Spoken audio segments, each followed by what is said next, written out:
Winter, 1783, the United States has just accomplished the impossible. The greatest military empire on earth has been defeated. You are a highly ranked, deeply scarred officer in the Continental Army. You survived the freezing hell of Valley Forge. You took heavy British musket balls to the shoulder. You watched your closest friends perish in the frozen mud. And how does your new country thank you? They completely and utterly abandon you. For years, politicians, sitting comfortably in Philadelphia, have flatly refused to pay your wages. Your family back home is currently starving. Your farm is rapidly going bankrupt. You are holding a loaded weapon, surrounded by thousands of heavily armed, furious veterans, suffering exactly like you. You are no longer thinking about fighting the British. You are thinking about turning your army around, marching directly into the capital, putting a cold steel bayonet to the throats of those politicians, and taking absolute control of the country yourself. This was a terrifyingly real, heavily organized plot. The American Revolution almost ended in a brutal military dictatorship. Today, we explore the highly explosive moment in the history of the young republic.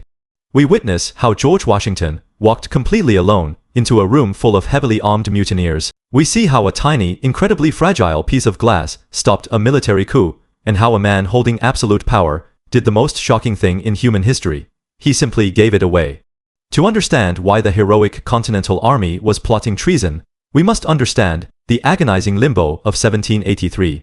The British surrendered at Yorktown in 1781, but the official peace treaty was still being painfully negotiated in Paris. Until signed, the Continental Army had to remain firmly mobilized. They camped in Newburgh, New York, tightly keeping an eye on the remaining British troops. Idleness breeds intense anger.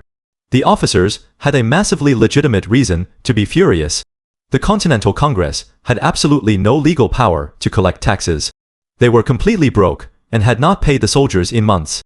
Even worse, Congress previously promised the officers a lifetime pension of half pay for their incredible sacrifices. Now, politicians were quietly suggesting they might simply cancel those pensions entirely. The men who sacrificed to build the nation were going to be sent home in absolute poverty, while politicians kept their wealth and power. The betrayal was incredibly sharp.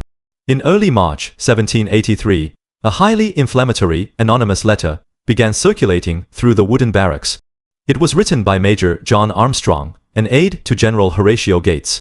The letter was a masterpiece of aggressive military propaganda. It explicitly urged the officers to stop begging and use their swords. It suggested that if the war continued, they should abandon Congress, retreat to the wilderness, and leave politicians to fight alone. If peace arrived, the army should absolutely refuse to put down their weapons until paid in full. This was a direct, unapologetic call for a military takeover. Historically, this is exactly how republics perish.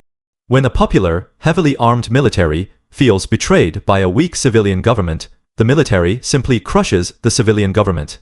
The United States was incredibly close to becoming a military dictatorship.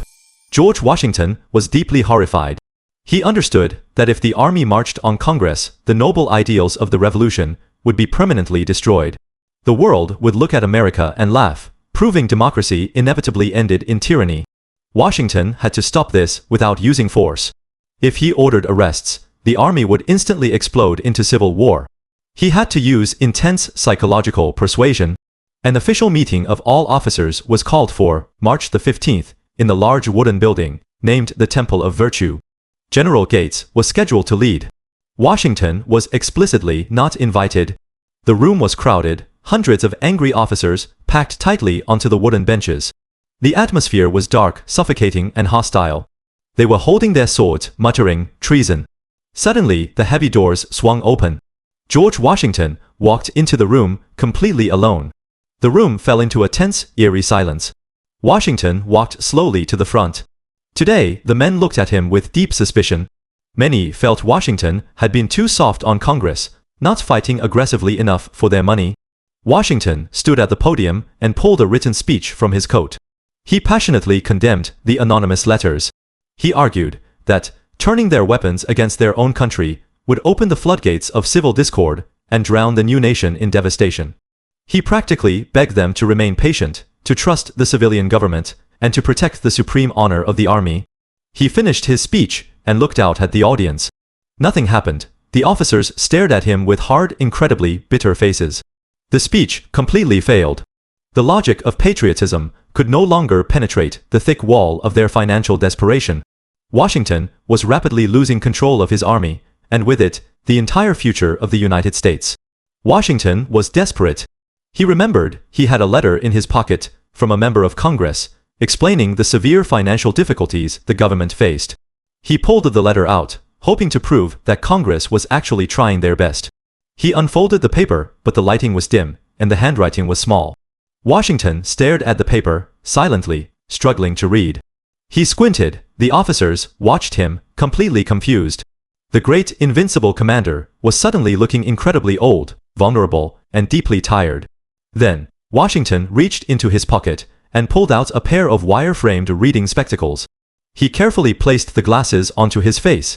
He looked up at the hundreds of furious men, offered a small, deeply apologetic smile, and spoke a single unscripted sentence that would alter the trajectory of human history.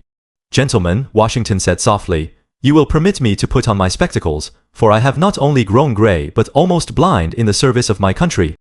The psychological impact of that single sentence was absolute and overwhelming. These hardened veterans looked at their commander. They suddenly remembered Washington had not taken a single penny of salary for his 8 years of service. He had not returned to his comfortable home in Virginia once. He had frozen with them at Valley Forge. He sacrificed his youth, his health, and his eyesight for the exact same cause. The anger in the room completely evaporated. The mutiny died in an instant. Hardened soldiers began to openly weep. They were profoundly ashamed of their treasonous thoughts. When Washington finished reading the letter and walked out, the officers immediately passed a unanimous resolution, rejecting the mutiny and pledging absolute loyalty to the civilian Congress. A tiny pair of reading glasses had just saved the United States of America. A few months later, incredible news arrived from Europe. In September 1783, the Treaty of Paris was officially signed. The British Empire formally recognized the absolute independence of the United States. The impossible war was truly over. The last British troops sailed away from New York City. Now, the world held its breath. George Washington controlled the only functioning, highly organized institution on the continent, the Continental Army. He could easily declare himself King of America. But in December 1783, Washington traveled to Annapolis, Maryland. He walked into the legislative chamber, stood before the civilian politicians, bowed respectfully, and handed back his official military commission. He voluntarily surrendered absolute supreme power. Washington mounted his horse and rode back to Mount Vernon, firmly believing his public life was over. He saved the Republic from a military dictatorship. But the story of America was far from a happily ever after. The newly formed United States had no strong central government. The national currency was worthless paper. The economy was in absolute ruins. As Washington sat comfortably by his fireplace, deeply disturbing news arrived from the north. The very farmers and veterans who fought to defeat the British were now losing their farms to aggressive, ruthless debt collectors. Local state governments were throwing these desperate heroes into cold, damp debtors' prisons. Thousands of furious, heavily armed American farmers in Massachusetts were picking up their pitchforks and muskets. They were violently marching on their own courthouses, determined to burn them to the ground. The nation survived the British Empire, but it was now on the absolute brink of eating itself alive. Who will stop this terrifying new civil war? We will witness the flames of Shays' rebellion in the next episode. Please like, comment, share, and subscribe to the channel.